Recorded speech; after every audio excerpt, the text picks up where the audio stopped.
You can see these large footprints embedded into the carpet, creeping along the wall ninja style. She raised her arms up over her head and started to come towards me. And she had her mouth open like she was screaming. I hear my sister on the top bunk say, "Ashley," you could see pieces of her hair being twirled in thin air. But then all of a sudden, the green orb comes towards our truck, then it shoots out over the mountains into outer space. It is gone. So that is my ghost story. Hi, and welcome to Haunted AF, the podcast of real ghost stories told by real people. We are your hosts. I'm Julie Fisk. And I'm Rebecca Black. So coming up, we've got a ghost who's got a thing for hair. Ooh. Yeah. What kind of hair? Lady hair. Shower hair. All right. Yeah, and we also have this creepy video that has voices in it. Ooh. I know. We're going to get to share those voices, and they're going to ruin you. Okay. Well, I cannot wait for that. But first, we have to thank our new patrons. Lisa Brokaw. I wonder if it's related to Tom? Yeah, Tom Brokaw. Let's just say she is. Okay, love it. They're cousins. And Poon Invader. Poon Invader. It's a new patron. Welcome, Poon Invader. Poon Invader. I'm going to suggest that you change your name. You should really change that name. Yeah, we love you, but unless if you're like a 76-year-old woman, yes. Okay. Then you're that's totally welcome, but that's the only justifiable Poon Invader. Perfect. But thank you for your money. Yes. Also need to say hi to Shadow Lemire and Jane. They just became annual patrons. Yes! Woo-hoo! And congratulations to Shadow and her wife. They just celebrated a big anniversary. Oh, congratulations. So, That's so exciting. lady. And remember, you can find all of that and more content at patreon.com/hauntedaf. Season 6 is going to end next week. So it's I'm perfect, so sad. Yes, it's a perfect time to become a patron because we will continue posting exclusive content at Patreon. And like there's one story on there that we did not get a chance to share this season that I thought about poaching from our Patreon page. Yeah. About the haunted winery. That was pretty epic. It was amazing. It's two women and they actually recorded their story together. They sat down and recorded it together. While drinking. Who worked at a haunted winery, and they had these amazing stories. And one of the best ones, I'm just going to tell this part of it. Okay. So since they worked at a winery during the winter, they would make mulled wine. So one of the girls is there working by herself, and she has to make the mulled wine in the morning. Mm-hmm. So she would pour herself a little cup of it just to make sure it tasted okay. Taste test. Yes, her breakfast wine. Yes, breakfast wine. So she took it into her office, but of course she's not supposed to be drinking on the job. And then she hears this stomp, stomp, stomp coming up the stairs to her office. And she turns around and she knows it's her boss. She's like, oh shit, I'm not supposed to have this wine. She turns around. The wine is right in front of her and it just spills over all over her papers. Nothing touched it. Nothing did anything. It just falls right over. She was like, I know that's the ghost trying to bust me for drinking my breakfast wine. So more stories like that at patreon.com/hauntedaf. Let's just jump into it. You ready for a story? Yeah. All right. This one comes from Leslie. Hi, you guys. I have been binge listening to your podcast for the last couple days, and I am still back in 2019 since I've been listening to your podcast. Just wanted to add my experiences. My name is Leslie, by the way, and I grew up in Central California, Pismo Beach area. We moved into this brand new home in this development, and my father agreed to get us a couple dogs. So he built this kennel on the side of the house, and we had a basement, but we kept the dog food in there. So in order to get there, we had to walk around the house down this little slope. And so when I opened up the door to the basement to get the dog food, and this white admiration was just like standing there, and it freaked me out so bad that I just like dropped the dog scoop and everything and ran all the way back up around the house and told my brother I am not going back down that basement again. And I made him go feed the dogs, and he said nothing happened. My second experience, my cousin came to visit, and my bedroom was on the upper floor. So you cannot reach the windows without having this huge extension ladder. So we were laying in bed, kind of giggling like girls do when they go to bed. So we were laying there, all of a sudden we hear this tapping on the window. and we didn't have any trees. We had nothing that would be able to tap on that window. We looked out, there was nobody throwing little pebbles or anything. My brother, my oldest brother, said he was home by himself one day after school, and he was just sitting in his room, and all of a sudden the TV upstairs would turn on. So he went up there thinking that we were home, and nobody was home. So he just shut the TV off. Then he went back downstairs, and just not even a few minutes later, the TV turns on again. And at this point, he said, screw that. I'm not going back up there. If they want to watch TV, they're going to watch TV. This one really freaked me out. I was in my room, leaning up against the wall, and I'm listening to my music. All of a sudden, I feel this hand grab my right shoulder, like it was trying to pull me to turn around. And it was so strong. And that really kind of freaked me out because it touched me. And when something touches me that you can't see, it's a whole different feeling. It was great sharing my stories with you guys. Let me know if you have any other questions, and I appreciate it. Thanks, guys. Thanks, Leslie. I wonder, when she was touched, was it cold? Ooh, good question. Yeah. Don't touch me. I wanted to go through me. Oh! I freaked my own self out. Okay, so our next story comes from Maria, and she says, "Hi, Julie and Rebecca. My name is Maria, and I love your podcast." Wait, I had to tell you, Maria wrote back and apologized for misspelling your name. Why? Oh my God, no. Maria, did. that's so sweet. Everybody misspells it, so do not worry. She said, "I just found y'all a couple of weeks ago when I was listening to Daisy Egan's Strange and Unexplained podcast." Yay! Love Daisy. Remind me to tell you a Daisy story when you're done with this. Okay. Oh, sorry. So I was living in a mid-1800s home that I swear is haunted. We first bought the house almost 15 years ago, and my daughter's room always gave us the creeps. Her window looks directly over our driveway, so every time we got in or out of the car, it felt like something was watching us. We always heard someone walking up and down the stairs in the middle of the night too, but we're used to it, so it's no biggie. No biggie. Come on now. So I was trying to sleep one night, but my black lab Daisy is super old and wakes me up all the time to help her up onto the bed. So I'm laying there listening to her with my back facing the door. I have super long hair that was in a ponytail and hanging over the side of the bed that night. I don't like where this is. Here we go. As I was laying there, I felt a tug on my hair. I thought, okay, my hair is stuck under me somehow. But then it was yanked 3 quick times in a row. Oh, hell no. Absolutely no part of my body was hung over the edge after that. Again, I just love your podcast. You guys are awesome, Maria. Thank you, Maria. Oh, God. Okay, the Daisy Egan story? Yes. Okay, she recently did an episode about like hidden spaces in your home, like the apartment behind your bathroom mirror that you didn't know about. Which we shared TikTok videos like that. Yes, we did. And so she started talking about a story that was the inspiration for the Candyman movie. Okay. And then she said, the first time I watched Candyman, I was 14 years old, and I was watching it with my boyfriend, Jordan Peele. No freaking way. Yes. So we now have a 6 degree of separation. Jordan freaking Peele. I know. Thank you, Daisy. Oh, Egan. that is the greatest story ever. Woo. So this story comes from Joe because he sent a PDF. And I couldn't figure out how to copy it into our regular notes. Awesome. So I had to print it separately. That's old people problems right there, y'all. Yeah. What does PDF even stand for? Because I really don't know. You don't either? What does it stand for? Nobody knows. I'm trying not to call it a PID. Yeah, because that's what they call it on Morbid. So, Nice. Okay. When I was much younger, around 4 or 5, my brother and I shared a room.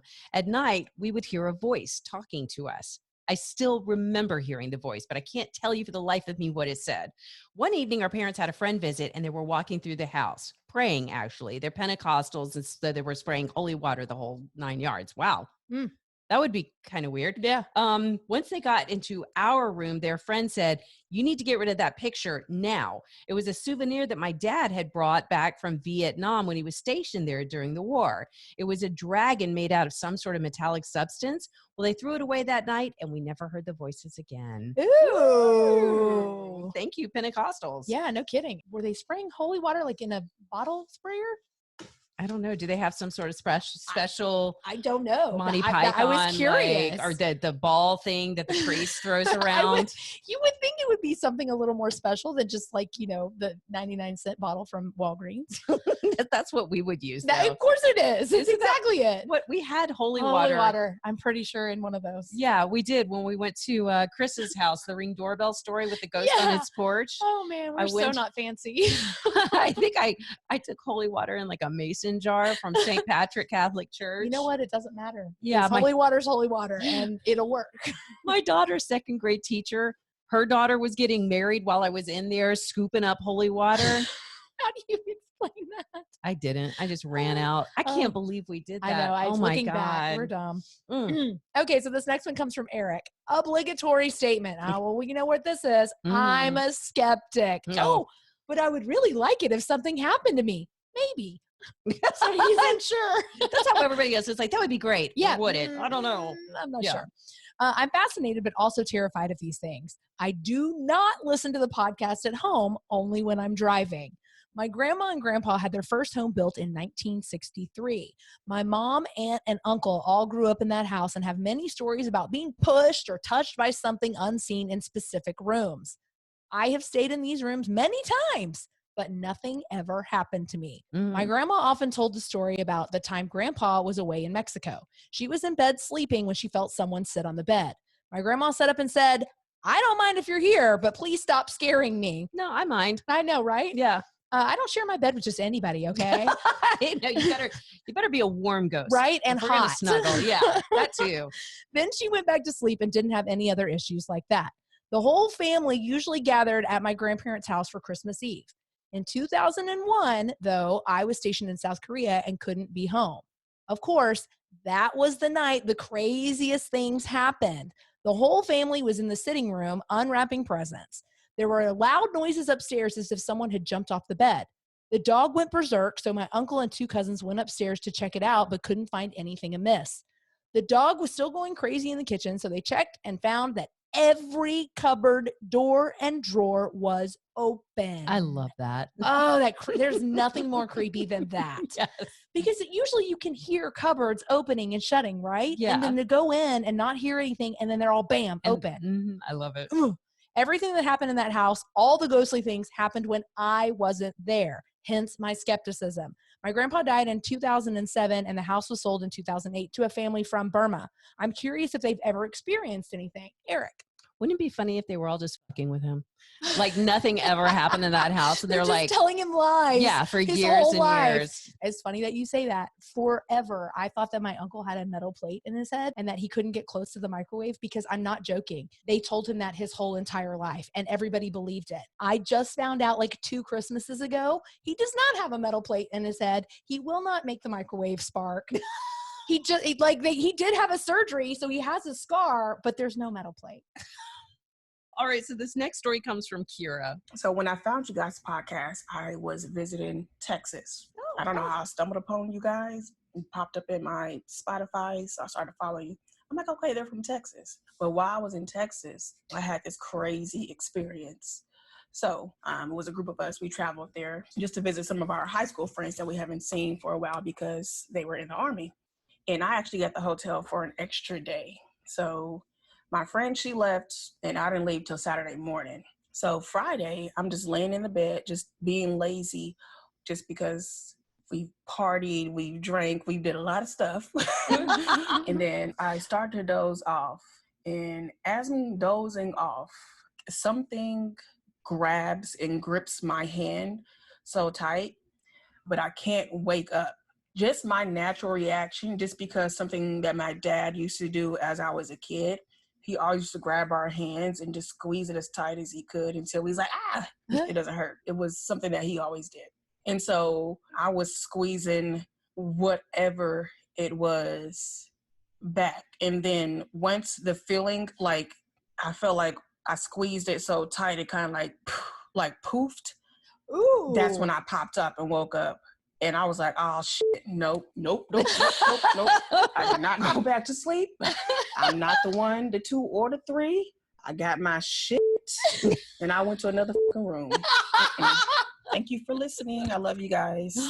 Oh, love you back, Oh, Kira. that was adorable. She just popped the ghost hand. I know. Squeezed it till it popped. Right. But like, what if that was your dad? I know. I wrote her back and said, "Is your dad deceased? Like, Yeah. could that have possibly been him?" And I hadn't heard back yet. But I had that one time years ago. And it was after my mom died. I've told this story so many times, but I love it. And I had my foot out of the covers and that just barely awake. And I felt the fingernails tickling the bottom of it. My mom did that to me so many times. I was like, "Oh, Mom." This next one comes from Tony. When I was 5, my family moved in with my maternal grandmother, who had lived in the house for probably 30 years. My mom, grandmother, and aunt were all on the front porch one afternoon when my grandmother's friend from the neighborhood came around the corner. The women on the porch assumed she would come up to the front steps where they were all sitting.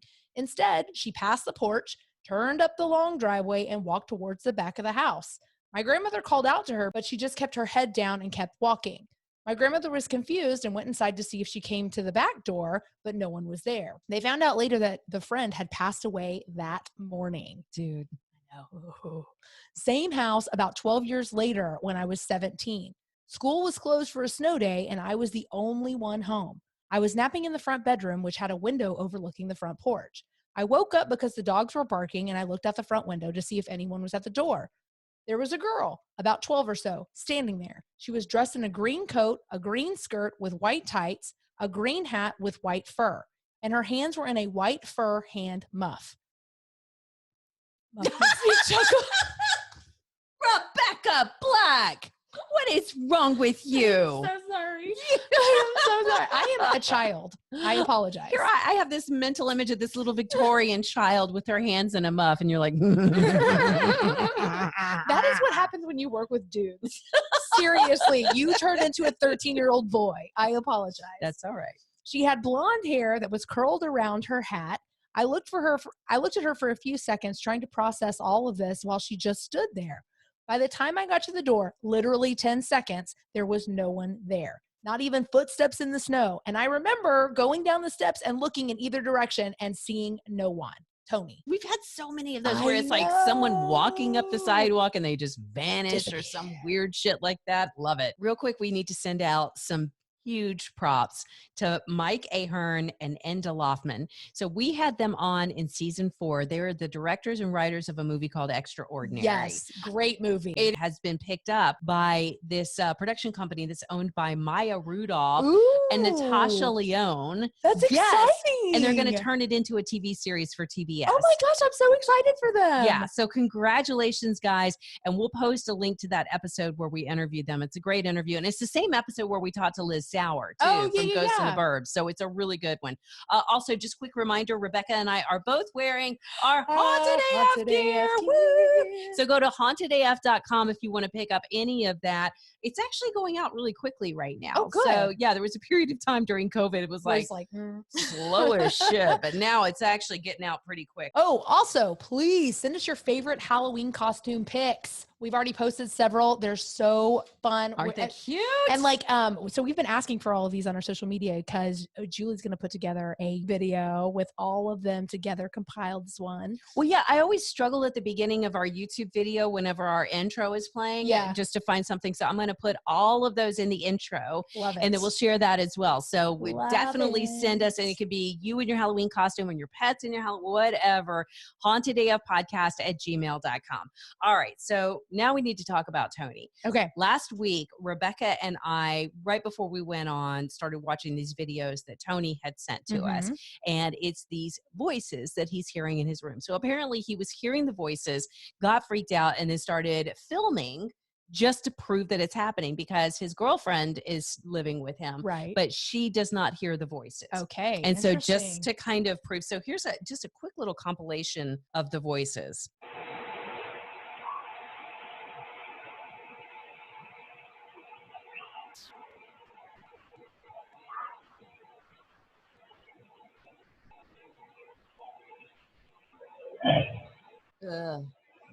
That that's the loudest one. I don't like that one at all. All the rest of them are just those little tiny whispers. Right. There's another one that he sent to us. This is crazy. It's another one kind of like that, a louder whisper, and it actually wakes Tony up, and Tony goes, "What?" and jumps up when it happens.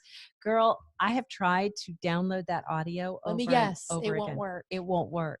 It's the Wow. weirdest thing. And I've tried it from multiple different like editing platforms and I can't get it to download. Wow. So yeah, I'm going to try again. Hopefully in the season finale, we can play it for you again. So here is the audio. Tony wants answers. If anybody has any ideas, if you can make out what these voices are saying, we'd love to hear it. So we'll be really quiet again. Listen to their whispers.